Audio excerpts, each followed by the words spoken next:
Hello everyone, welcome to our... Sorry, I thought you were going to stop there. Hello everyone, welcome to our Dead by Daylight podcast. This is a brand new thing, collaboration between myself, Thomas Locke / Pebsie, and Jack Stolocki. Introduce yourself, Jack. Good morning, good afternoon, good evening, good everything. Are you making that your, like... Yeah, I'd like to do that. I came up with it on the fly once. It sounds good on your the video that you did. Thank you very much. Did you like the video? I did. It's a good collection of clips. Do you know what I don't like? What? Separated milk and coffee. So today we're going to talk about a bunch of different things related to what, Jack? Dead by Daylight. That's right. And what is Dead by Daylight? How would you describe it in one sentence? In one sentence? Okay. It's a game that's a lot of fun and we have lots of fun on it, although lots of things go wrong. They keep putting loads of really cool things into it, but to finish off, it has stupid bugs. Yeah, that's a pretty good description of what Dead by Daylight is. It's the best game I've ever played, and it will keep going for a long time as long as they keep adding new things to it. But they need to make sure. Fixing bugs. I feel like a lot of people. Bugs. I keep getting stuck on things that aren't even there. Yeah, That's I feel like a lot of people stopped playing it when there were lots of bugs and stuff, though. Yeah. Plus, since the recent update, which is 4.00, everything's broken. Everything's broken. The worst thing about lobbies are broken. Lobbies. We can't. I think I'm averaging about 11 minutes to find a game at the moment. That's ridiculous. Yeah, that's ridiculous. Which means that if it's just like you can't be bothered, and then when you get in a game and it's like the ranks are so disparate. The ranks are terrible. Matchmaking is ridiculous at the moment. Yeah. But I'd much prefer the matchmaking to be poor and actually find a game in 30 seconds. I don't mind going against rank 20. Well, of course I don't mind, but I don't mind being at rank 50 wherever I'm rank 15 killer and then going against rank 1 or 2 survivors. And as long as they're not toxic, I'm more than happy to do that. Yeah. I did that earlier today, but actually. I'd rather that and actually be able to find a game in like 2-3 minutes. And this makes me worry because there are more people playing Dead by Daylight right now than like ever. It's like 60,000 each day. It's not that much though.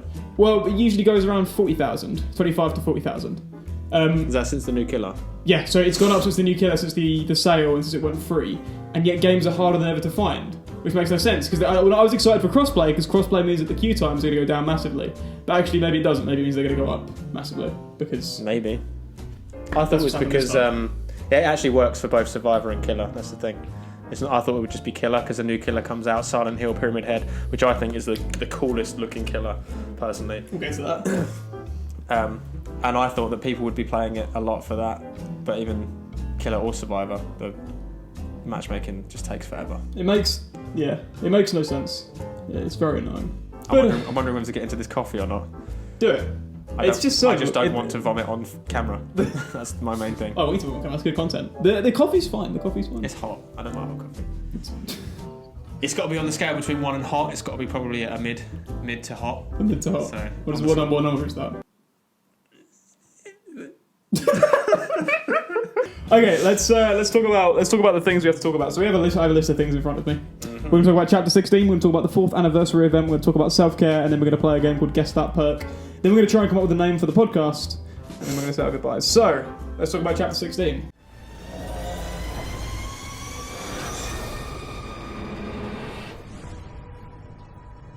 I personally think that the Executioner is the scariest killer to go up against. I think he's the one that makes me panic the most. By the way he looks, I think the music's really, really cool. There's chase music, stuff like that. The way he looks as well, it's just scary because he hasn't got a face. I think that's what does it as well. But yeah, no, I think it's really cool. The killer, I look at the killers more than the survivors. I couldn't even name you the survivor. Cheryl Mason. Perks. I can know they are. I can't do the perks. I've only played her once. Blood Pact. The one that knocks off the generator, and the other one. I think that proves that she's very underwhelming, to be honest. I was playing Adept her, and I'd read all the perks, and then I picked myself up at one point, and I had no idea how I did it. But it turns out that's one of the features of Blood Pact. If there's a Hex Totem that's currently active, I had no idea that was a thing. Oh, really? Yeah. I didn't know. I didn't know that was a thing until I accidentally did it. I've been just excited by Pyramid Head, to be honest. That's one of the things. Like the new killer is so cool, and the new killer is something people have been asking for so long that he's completely overshadowed the new Survivor. No one cares about Cheryl. No one really cares about Midwich Elementary. Yeah. We'll get into that map. Because best map of the game. It's best map of the game. What are you talking about? In terms of what perspective? Every perspective. Right. There's some cool bits in it. I'm not being serious. I don't agree with the rhetoric that it's the worst map ever, but It's not as bad as Larry's and the game, but I've contemplated recently DCing as soon as we get into it. Really? Yeah. Whoa. Just because That's bad. it's such a killer-sided map. I played it since it's been out, and I don't even know where the loops are. It's probably down to me, but I don't think it's very good. I'm not quite. I know where the majority of the loops are on the top. The problem is there's a lot of like stacks of things that look like they have a pallet in them, and then when you run there isn't a pallet there. Yeah. And in some cases, it's not even the pallet hasn't spawned. It's that there just isn't a pallet spawn there. But maybe that's a good thing because there's a lot of survivor-sided maps as well. So maybe if you pull that, but I think it's just I don't enjoy playing that map. Larry's the Doctor's one, yeah. I actually enjoy playing that one. I think that's quite balanced. Yeah. Personally, the gens are quite hard to find, but you know that there's at least 2 or 3 on the outside of the map. Because the windows, there's always one in the middle. There's always one in the middle, so I always run straight to the middle, so you can't fruit yourself, and then you just run on the outside till you find one.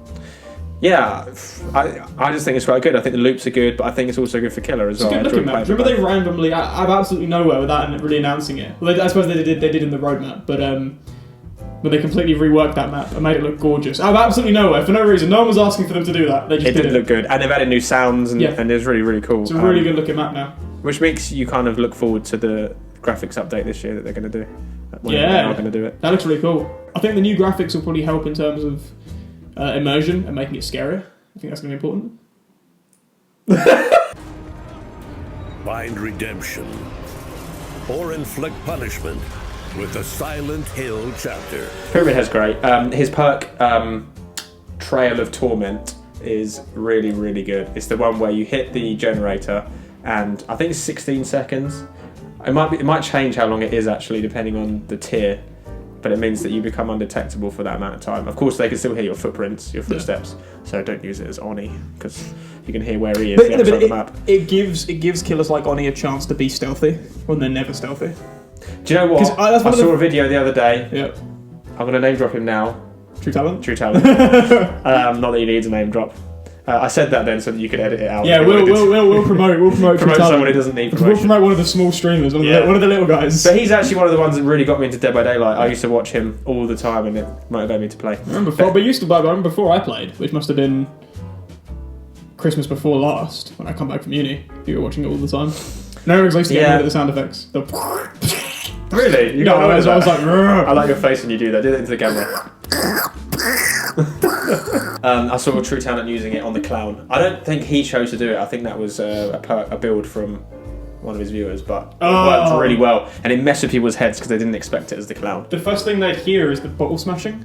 That, and I believe when he coughs as well and stuff like that. Because one of the things as clown that would be great to do if he didn't have a terror radius as big as it is. Well, no, it's 30 meters, isn't it? But it's not sure. He's not a stealth killer. Throwing a bottle, survivors then run away from that bottle, and you're at the other door, the other way out of that loop or something. Yeah, well, that's why. It opens up that kind of play style. Yeah, a bit more. Yeah, it just adds more mind games to him, I guess. Yeah, which is really it's a good feature. It's a good feature. Mind games aren't really a thing with the clown, because if you could just easily, you don't even need to hide your light as clown, because you could just throw a bottle down one direction and loop the other side. And he's such an anti-looping killer, which is really good. Which is why him throwing the bottles down now really quickly is a big buff. So Pyramid Head's really cool. The new map is cool, but people hate it. It's just hard. You just don't know the loops yet. I think we need to give it a month or two before we make a final conclusion. We'll get used to it for sure, but it's just I don't like the fact that it's so straight. There needs to be you wouldn't. There needs to be a way of getting upstairs from any position, because sometimes you need to run halfway around the map to find those stairs or that ramp to get back upstairs. And that's more balanced than it is. Have you seen a map of it? So you can have a look at the floor plan. Yeah, because maybe when there's nowhere to get outside, there's a loop on the other side. Well, it depends how it's randomised. I don't know if the classrooms are if there is any randomisation, if the classrooms are randomised, or because stuff like the Stranger Things map has no randomisation, right? It's the same thing every time you play it. Is that right, or are the rooms randomised? Because every other map, it does look very similar actually. Obviously, the RNG with the gens and the hooks are different. But that's just spawns. It's not like tiles like you get in.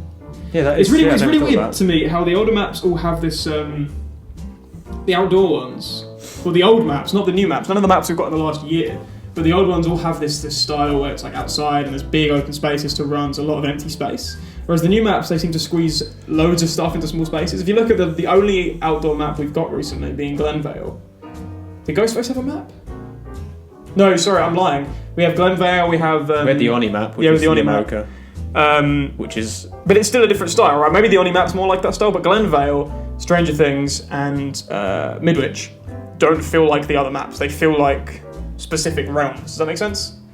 And by it only feels this way, you might clearly disagree with me. But I've never really noticed it. It's like there's a whole different design philosophy.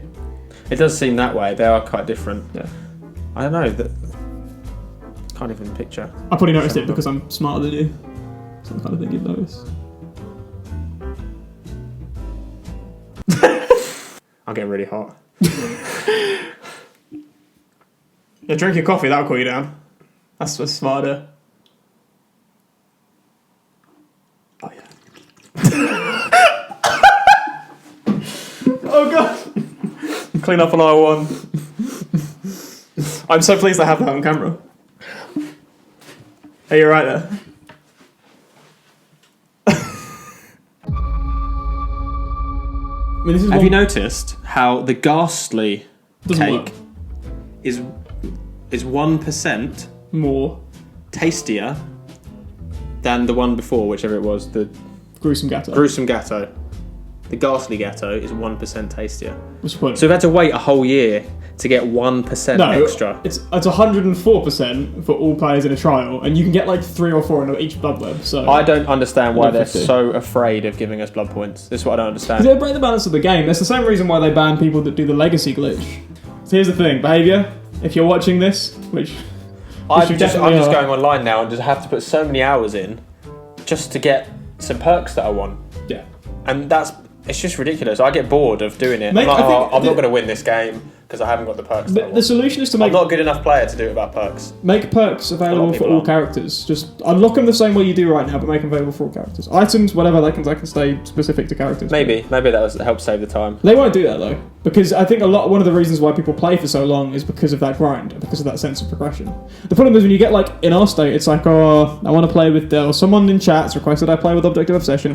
Who do I have Objective Obsession on? Well, I've got no idea because I've got Yeah, but that's streamers. they've got like 20 characters, all at level 50.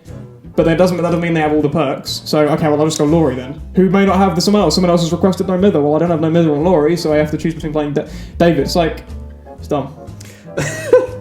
So that was a rant. I'm sorry. It might have been better for me actually if you can do what do you call it when you bring your progression over to a different console? You sign in for the game. Cross-progression, yeah. Yeah, because I played so many hours on PS4. I've unlocked almost all killers. I think there was 4 that I didn't get, including the new one now, so 5. And it means when I go to PC, because I want to play it on PC, I feel like it's better on PC. I have to start from scratch. Yeah. It's just I think that's maybe that would solve the issue, because it means you've played before and you're good enough to get to rank 1. For me to then go to rank 20. I was just making sure it was the right mic. It was very quiet. Oh god. They're not going to. People who haven't played it before, there's not a chance they're going to go to rank 1 in the first week. No, I mean, this is the thing. It's I'm on 350 hours on PC, and I've got. I also don't think it's fair for It shouldn't take- killers for me to go, who's a rank 1 PS4 player, to then go into rank 20. Yeah, that does make sense. It's just I had that. it's boring for me as well. Even as a rank 1 survivor playing rank 20 killer games, it didn't make sense. The only reason I stayed with it is because I started streaming, and I think with PC it's a lot better. Yeah, But yeah, I don't know. it's weird. I think that will motivate more people to switch and buy the different version of it as well for a different console. Yeah, I'd say so. If you can just bring your stuff back across. It shouldn't take 300 hours to get to a point where you have every perk, which, in my opinion, is Dead by Daylight. It shouldn't take you 300 hours. I'm nowhere To near that. actually- I'm 270. Well, there you go. It shouldn't take around that time to get to actually play Dead by Daylight properly with every single perk, with every single strategy open to you. And it takes longer than that because I haven't got it on every single character. So, I've I've got every character's teachables apart from Zarina, I think, and I haven't got Ash because who cares? Meta Man. I know Meta Man's good, but it used to be good. I don't care about Meta Man.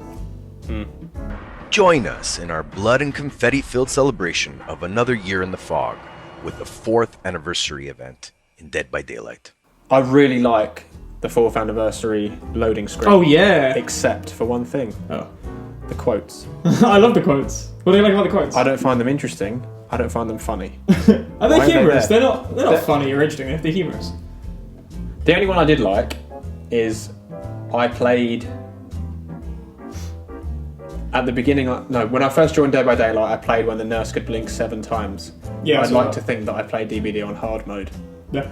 which, yeah, makes sense. 7 times. It's crazy. Did you ever play it with she was 7 times? There must have been an early change. It must have been really early on. She was one of the first killers as well. She could blink She blinked 4 5. times. Was it 4? Was it? It was 4. It was 5 with an add-on when I started playing a year ago. Yeah. Yeah. Yeah. So Fair enough. Fair enough. Fair play. Make a montage of you drinking your coffee. Is it the soy milk? the milk that's separated. But yeah, I find them funny. I think they're humorous enough. They're not, but there's not meant to be like. The only one that actually made me laugh was I'd like to just go. I literally blew air out of my nose. Yeah. I saw it. I went. You just breathed in. Oh, that's funny. That was really funny. It's. Did I do that? Did I just hear a bogey move in your nose? Let's talk about self-care. Self-care. The best perk in the game, the most arguably. selfish. Go on, I've got my views on it. You say yours. It's a waste of. I can fully empathise with people that use it because during when we first played, you said to me, "Make sure you level up Claudette because self-care is the best perk in the game." I don't think I said it's the best perk in the game. No, but you were like, I did "Make sure say you go for Claudette." I did say go and get it. Yeah. Yeah, so I went and got This is it. when I was probably ranked 18. I'm not blaming it on you, but it felt like it had massive utility when I was in lower ranks, and then eventually I stopped taking it. And I was Why like, is it in lower ranks that it's useful? because your teammates don't heal you. Good. Yeah. Remember, by the way, teammates. What's the best part of that? Team. There's no I in team, but there is an I in meat pie. And the anagram of meat is team. So Meet backwards. I rule this to blow over. Self-care is fine. I understand we will take it, but it's 32 seconds, and as I explained in my video, 32 seconds. That's half the time it takes to go from phase 1 to phase 2, or phase 2 to dead. That's however much. I mean, a solo generator takes 80 seconds. And it's double the amount of time it takes for a teammate to heal you. The people are like, oh, well, healing item efficiency is good with if you take a hit medkit as well. But then the benefit of self-care isn't that medkits are faster, it's that you can heal yourself, right? It's still, like, pretty fast. And what happens once you've run out your medkit? Well, then you can just have to heal yourself at 32 seconds each time. And the annoying thing is, it's not even that it's a bad perk, it's the way people use it, and the way they'll forget everything else that's going on in the game, and they'll run to the corner of the map, and self-care, and you'll be on the hook, about to hit struggle phase, and you'll just see someone in the corner going like this. Going like this. Healing. Yeah. It's done. It's a waste of time. And in that situation, it's like, this perk has been a detriment to this game. And if people didn't use it like that, it would be a great perk, but people do use it like that. I don't even know if it's possible to not use it like that. I'd make an argument. Iron Will, Resilience, Self-care, I don't care what the 4th perk is, but those 3 together would be really good, because you can... Dead hard, sure. But you can heal yourself to 99. But then you could just take a medkit and then get teammates to heal you, so you're still wasting time. And perhaps the 10% the cumulative 10% boost that you get using resilience would eventually make up for the 32 seconds you lose each time. The thing is, for me, the way I see it is if you see someone with self-care, it means that personally... Is it new to the game? No, but the red rank players still take it. Yeah. It means to me that they are not team players. Yeah. Now remember, this is a team game. You don't have 4 people because it's 4 individuals that need to escape on their own. What? Carry on. Say again? No, just check the camera if you're going to laugh. Carry on. I didn't see you do it. 4 I was individuals. too busy looking at myself. 4 individuals. 4 individuals. 4 individuals. Yeah, so I see it as if I see people doing that, not everyone obviously does that. Maybe they do it to just heal efficiently even more, and they can't think of a perk. Because some players at rank 1 don't take perks. Yeah. So maybe that they don't think they need them, so maybe taking self-care isn't a wasted perk slot. But for me it is, and I think that we've been through this with someone who goes, I don't want to get injured in the game. Yeah. So I try my best not to get injured. So what they do is if they unhook you, they run off for themselves. But then they don't realise that it's a team game. If you get knocked down, That's the thing about running off. If you get knocked down after you've unhooked someone, you lose more points than if you just left them. We don't, not more points, but you lose points. Yeah. Your team gets the points back, but you lose points towards your benevolence emblem, which means you're not going to pip up. So if you're worried about getting knocked down immediately after unhooking someone, then you're doing something wrong in the first place. And remember as well, you get 3 opportunities for a reason. Sometimes you need to sacrifice yourself for your first hook for the benefit of the team as well. Yeah. So it's just, for someone to say that they don't like getting injured, it's like, you're not going to be a very good team player. Yeah. And that's the issue. And that's why I want to be at rank 1, because those who are at rank 1 tend to be good team players, which is good. And they don't tend to run self-care. Red rank players still do, some of them. Not many, but some do. You have TTV in their name. Well, that's the or their thing. name will be Russian. If they do, then they can say at the end, I had to do it. I was told by my community to do it, my viewers, but... Their name will start with hex, colon, and then something. Yeah, people just... Which I did who want to be the centre of attention only care about themselves. Therefore, not team players. But that's my view on self-care. Yeah. I look at my initial thing, without going into times, I know that it takes longer to self-care than... 32 seconds. Well, yeah, but I don't need to know the fact that not everyone's going to know the 60 exact seconds. seconds. 60 seconds for us. Well, they do now, so it's fine. And you're going to remember that. 32 seconds. I'm not going to remember it. It stays another person to hear you. Get on a gen with someone, even if you're injured, get on a gen, do the objective. Or get them to heal you. Yeah. It's so much quicker. Do it together as a team, that's the whole point. If you've got self-care, it means you're off in the corner. While someone's probably being chased. Yeah. And you're doing that in the corner. It's wasting that chase. Yeah. The time advantage they're creating is now wasted. The whole point of a chase is to waste the killer's time as much as possible. So that you can do gens. If you're then healing, you're not doing the gens. You're not being optimal, and that's the whole point, is being optimal. Yeah. The whole game is about time. Yeah. It's as simple as that. Right. So we're going to close with a brand new game. Mm-hmm. Brand new game because it's the first podcast and it's the first time we're ever doing this game. So brand new game. I don't know anything about this. You just came to this. You brought this up to me. Here's how we're going to end each podcast. It's a game called Guess That Perk. Gamey game. I'm going to read out. Are we going dancing to it? You can dance to it if you want. I'm going to read. When's the beat? I don't know. 1, 2, 3, 4. I'm going. No, I can't do that because it's going to be out of time. Actually, you can dance. I'm going to read out the descriptions of 4 perks, 2 survival perks, 2 killer perks, and Jack has to guess or name that perk. So, perk number 1. I need to move my phone, which is going to be weird on camera, but don't care. So. It's going to be embarrassing. This is going to be embarrassing. So, perk number 1. You are fueled by unexpected energy when on the verge of escape. Instantly heal 1 health state and sprint at 150% of your normal running speed for 5 seconds. Ding, ding, ding. Well done. Perk number 2. You're able to organise a team to cooperate more efficiently. Increases the other survivors' healing, sabotage, unhooking, cleansing, exit gate opening, and chest searching speeds by 25% when they are in a range of 8 meters from you. Correct. Survivors receive a 6% regression penalty when missing any skill check. Each time the survivor is hooked, this perk grows in power.